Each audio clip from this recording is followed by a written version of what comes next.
आज हम बात करेंगे एक आयुर्वेदिक मेडिसिन जिसका नाम है क्षार तेल। तो क्षार तेल जो है ये मेनली ईयर डिजीज़ में इसका इंडिकेशन रहता है। जैसे टिनिटस हो गया, ईयर एक, हियरिंग लॉस, वार्म इन्फेस्टेशन। मतलब जैसे कि टिनिटस मतलब कि ध्वनि कह सकते हैं कि कान बजना, जिसको सामान्य शब्द में कहते हैं, वो होता है। ईयर एक यानी कि कान में दर्द होगा उसमें। हियरिंग लॉस जैसे किसी को सुनाई देना बंद पड़ जाता है। और वॉर्म इन्फेस्टेशन मतलब कि किसी भी टाइप का जैसे इन्फेक्शन हो गया या कान में कीड़े पड़ना या ये सब कह सकते हैं, तो उसमें ये तेल प्रयोग कर सकते हैं। इसके अलावा इसका जो मोड ऑफ एक्शन है वो वात और कफ दोषों पे मेनली एक्ट करता है।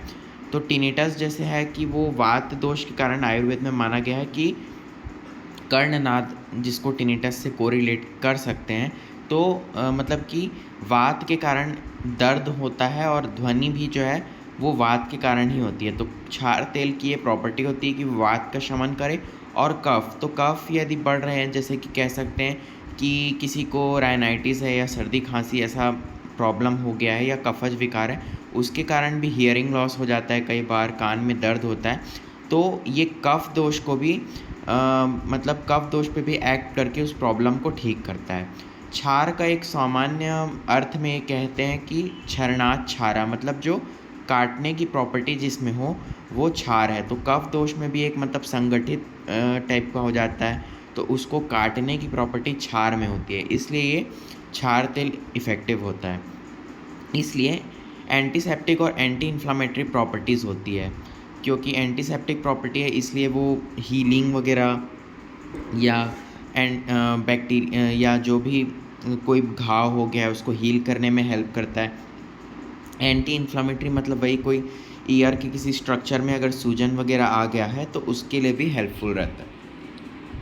इसके अलावा इसके की इंग्रेडिएंट्स देखेंगे तो मूली क्षार है, मूली क्षार है, जव है, हींग है, देवदारू है, कूट, पीपली मूल, यवक क्षार है, छर्जी सार है, सेंधव नमक है, समुद्र नमक है, प्रोसेस्ड इन मस्टर्ड ऑयल। तो वही जैसे की बेनिफिट्स यही लिखा है कि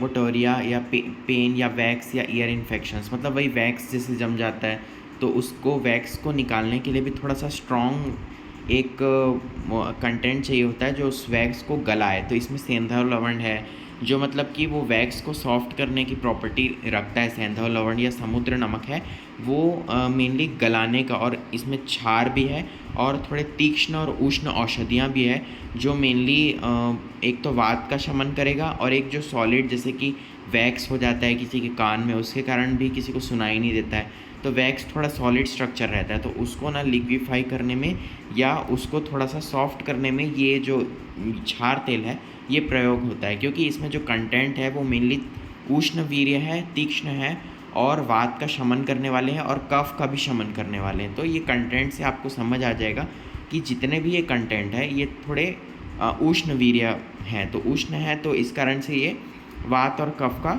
शमन करेंगे। आज का वीडियो यहीं ख़त्म होता है।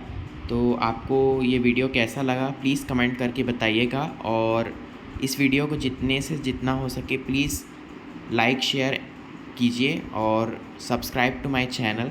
And thank you for watching. और लास्ट में यही बात कहूँगा कि एक एजुकेशनल पर्पज़ के लिए बनाया गया वीडियो है।